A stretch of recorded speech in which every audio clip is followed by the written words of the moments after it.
came to a point where I started to ask, am I just performing my love life?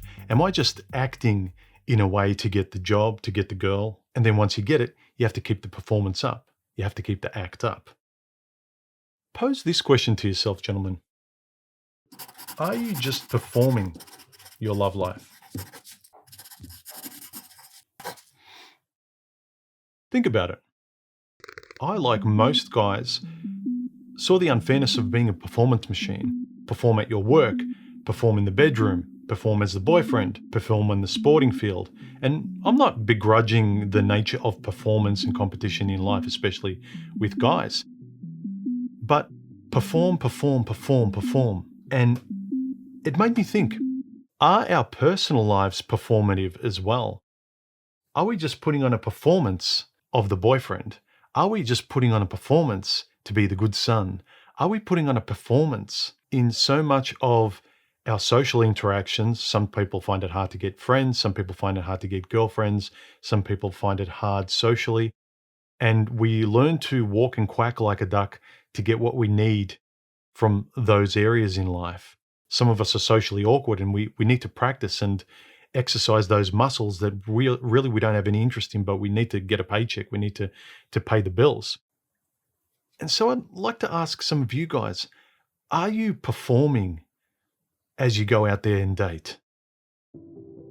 Do you find it hard to stay present and just be yourself? I found myself for the longest time until I got older and more mature and started reflecting on, I don't like this feeling. Every time I go on a date, I'm always supplicating to the girl. I've been here before, and this doesn't fit anymore. This mode of acting, of being, just doesn't fit anymore. And a lot of guys, including me for the longest time, just say, well, that's the way things are. That's the way women are. That's the way relationships are. And they suck it up, as men tend to do. And I thought, yeah, I can't possibly be myself with Chicky Poo. She doesn't like my esoteric guy world when I'm single. I have to perform as a boyfriend. This is the fair give and take. I have my private life, and then I balance it with spending time with her. No. I've been with many girls who were decent, but we weren't compatible, and we were just performing so we could be together, grating against each other's incompatible natures to perfectly fine, decent, nice people.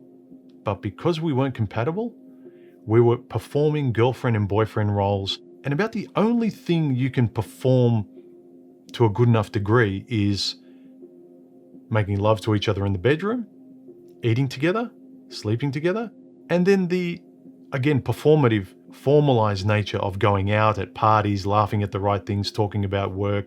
So, how was your weekend? How about the Jets? What was the score with the football? Oh, the weather yesterday was blah, blah, blah. Joey's growing up so quickly. Glib memes and lines designed to elicit emotional responses from people you're around, but not the kind of letting go and just speaking what's on your mind the way you do when a buddy comes over for a drink and watching a movie and talking about life. And I realized that's what I really needed from a girlfriend, from a partner, from a companion, someone I can just let go and just talk about anything and blab like I do on this channel, like I do on my streams. Like it or not, this is me. When I'm excited about something, I want to talk about something, I want to engage with life, I want to live.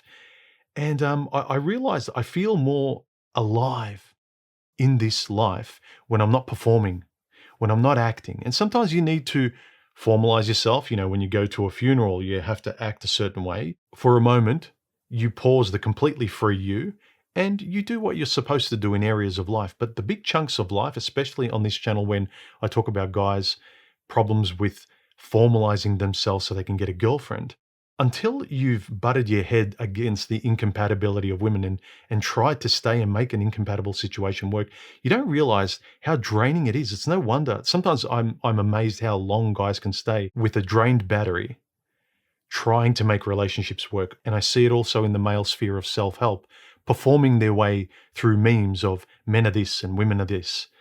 Guys performing their way through jobs, guys performing their ways in incompatible relationships with girls, where they act and walk like a boyfriend and they quack like a boyfriend, and after a while they just get tired of quacking and they just want to speak like themselves. I had an interesting podcast type recorded conversation with a bunch of guys recently, link here and below, where we discussed, and Pete in the chat brought up, the difference between people's internal locus of control and external locus of control, and where you really operate from. Do you generate your world, or are you simply dropped into it and you have to survive amongst other people's rules? And it's a really interesting thing to think about.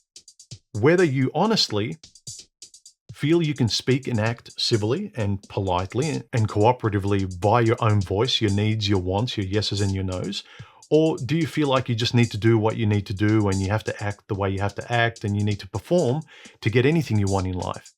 There's a difference between performing via the script of an externally controlled world where you think like you don't have any say at all, and there's a difference between that and generating as much of your reality as possible. Yes, we understand the ontological reality of the world. You know, the sky is blue, the sun sets, the sun comes up, time goes forward, etc., etc.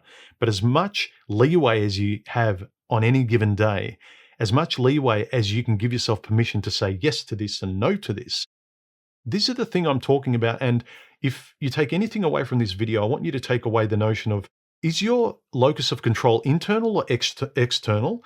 And don't lie to yourself, and I realize this, am I performing my way through areas of life, like friends, jobs, choices, routines?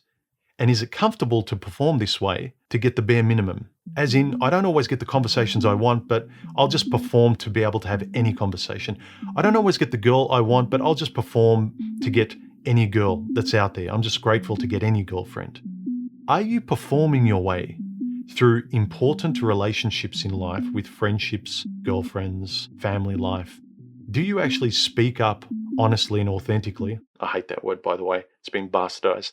But do you genuinely act like you, or are you performing your way to get the validation of friendships, of girls, and all those sort of things? I don't like the defeatist attitude. Do you have more of an internal locus of control or an external one? And are you performing your way through a lot of the important things in life where you should be genuinely there, conscious, in real time having a conversation, saying your yeses and your nos? Or do you just use the performative script that is acceptable and that won't cause waves in your private life? Your social life's very important, guys. The way you generate it and the permission you give yourself and your sense of control, whether or not you feel like you just need to say and do what you need to say and do to get by, or you stubbornly insist on generating a lot of it to get favorable outcomes. I think it's very interesting to ponder how much of our life we perform. I just see so much of the self-help through the male and female areas of the internet as being very performative. And I can tell when I'm talking to some guys online, I'm not really talking to a genuine person with their own genuine language being expressed in real time as we're talking about a certain subject.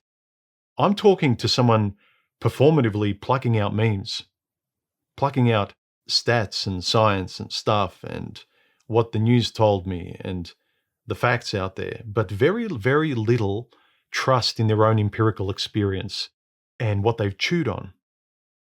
A lot of people I talk to have conversations in a very ceremonial way, running through the motions and repeating lines and not generating their own speech and their own thoughts, performing their way through social interactions and conversations. I find it baffling. Anyway, I've belabored the point enough. Let me know your thoughts in the comment section below, and I'll catch you in the next video and this week's live stream.